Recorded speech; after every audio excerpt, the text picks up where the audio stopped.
안녕하세요, 자머리대마왕입니다. 오늘은 내 문서를 논문처럼 꾸미는 방법에 대해서 알아보도록 하겠습니다.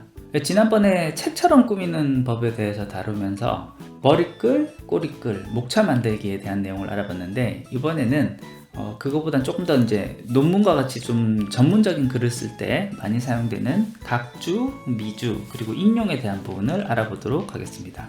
굉장히 좀 장문의 글을 쓸 경우, 그리고 체계적인 책이나 논문과 같은 글을 쓸 경우에는 좀 알아두면 아무래도 도움이 많이 되는 부분이 있기 때문에 이렇게 좀 다뤄보고자 합니다. 각주와 미주 같은 경우에는 둘 다 어떤 글에 대한 주성문을 쓴다는 점에서는 동일한 내용이라고 볼 수 있겠습니다.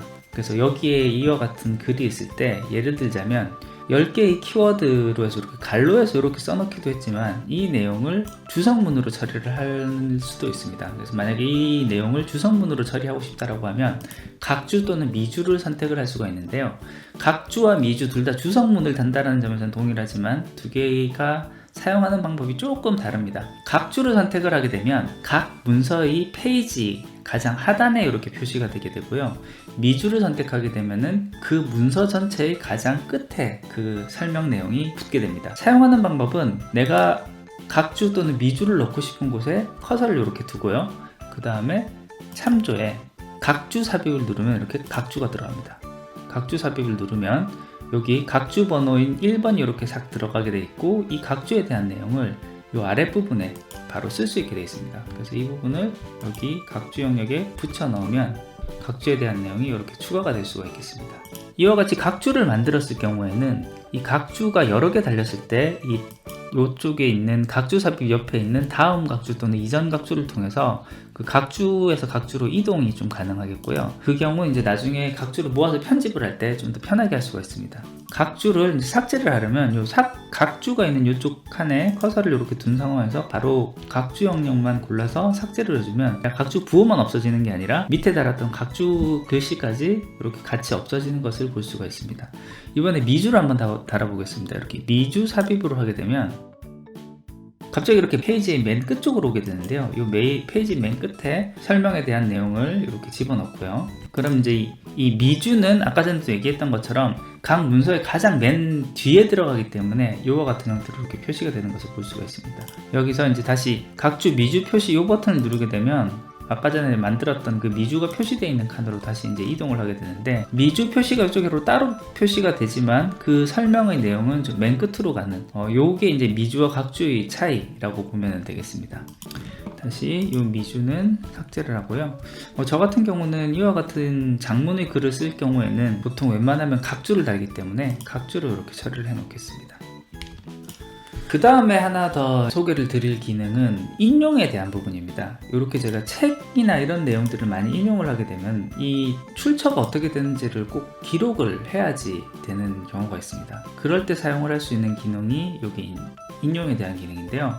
이 인용에 대한 기능은 참조에 인용 삽입에 들어가면 내가 인용한 글에 대한 정보를 바로 집어넣을 수가 있습니다. 삽입을 하는 방법은 역시 참조에 인용 삽입에 들어가면 내가 이미 등록해 놓은 인용할 책들에 대한 리스트가 이렇게 쭉 뜨게 되고요. 그 중에서 내가 사용할 인용 책을 이렇게 클릭을 하면 바로 그 정보가 들어가게 됩니다. 만약에 이 정보들이 아직 만들어져 있지 않다라고 하면 인용 삽입에 있는 새 출처 추가를 통해서 여기 필요한 정보들을 집어넣어서 인용할 글들에 대한 정보를 집어넣을 수가 있습니다. 여기에 필요한 정보들을 집어넣으면 되는데, 책도 넣을 수가 있고 전월기사, 논문집, 보고서 등등 여러가지 정해져 있는 양식에 따라서 이런 내용들을 집어넣을 수가 있게 되겠습니다. 저자 같은 경우는 이 편집에 들어가서 하면 성하고 이름을 좀 나눠서 이렇게 넣을 수도 있고요. 성하고 이름을 이런 식으로 나눠서 이렇게 추가를 하게 되면 겉으로 볼 때는 이렇게 같은 것으로 보이지만 이쪽에 참고 문헌 필드에 들어갈 때는 이런 식으로 따로 나눠져서 표시가 되고요. 이 내용들이 제대로 추가가 됐을 때 삽입을 하면 주어진 양식에 맞춰서 제대로 삽입이 되는 것을 알 수가 있습니다. 그래서 이런 식으로 인용구에 대한 정보를 삽입을 하고 출처를 만들 수가 있는데요. 이렇게 등록된 출처는 여기 있는 참조의 출처 관리를 통해서 등록되어 있는 사용 가능한 출처 정보를 관리해서 사용을 할 수가 있습니다. 여기에 한번 등록이 됐을 경우에는 내가 다른 워드 파일을 열더라도 이 출처 관리자는 또 같은 내용으로 항상 뜨게 돼 있고요. 그래서 지금 여기서는 사용하지 않았지만 다른 글에서 사용하던 그 출처 중에 이런 출처가 다시 좀 필요하다라고 하면은 이 버튼을 클릭해서 복사만 해와도 출처 정보들이 이쪽으로 바로 넘어오게 되겠습니다. 그리고 여기 체크 표시가 되어 있는 거는 제가 여기 있는 본문 어딘가에서 이 출처를 사용을 했다는 거고요. 이 체크 표시가 안 되어 있는 것은 이 현재 목록 중에서 사용을 하지 않았다라는 의미로 좀 이해를 해주면 될 것 같습니다. 이와 같이 내가 만든 글에서 출처 정보를 정확하게 잘 정리를 해뒀다면은 여기에 출처 관리자에서 이쪽에 있는 정렬 기준을 바꿔서 이제 여러 가지로 이제 바꿔서 집어넣을 수도 있고요.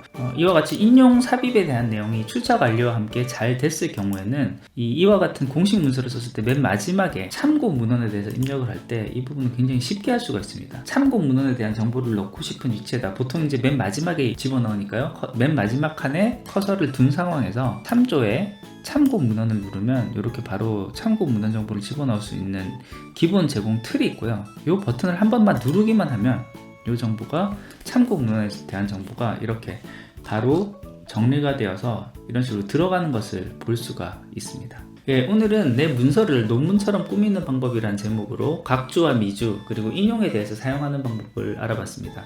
사실 뭐 3-4장 정도의 짧은 레포트를 쓸 때는 이와 같은 기능들을 굳이 설정해서 사용을 하거나 할 필요는 없을 것 같습니다. 그리고 하지만 이 조금이라도 더 긴 정식으로 된 글을 쓰고 뭐 책을 내고 싶어서 책을 쓴다거나 아니면 어떤 논문을 정리한다던가 이와 같은 좀 장문의 전문화된 글을 쓸 때는 각주, 미주, 인용에 대한 기능들을 잘 알고 잘 활용한다면 많은 도움을 얻을 수가 있고요. 특히 계속 연관된 글, 연관된 논문을 이어서 쓸 경우에는 인용에서는 계속 내가 참고했던 글들이 누적돼서 보다 편하게 이런 작업들을 할 수 있는 이런 강력한 툴이 되지 않을까라는 생각을 하면서 오늘 자료를 준비해봤습니다. 예, 오늘 준비한 것은 여기까지고요. 조금이라도 도움이 되셨다면 구독과 좋아요 부탁드리겠습니다. 끝까지 들어주셔서 감사합니다.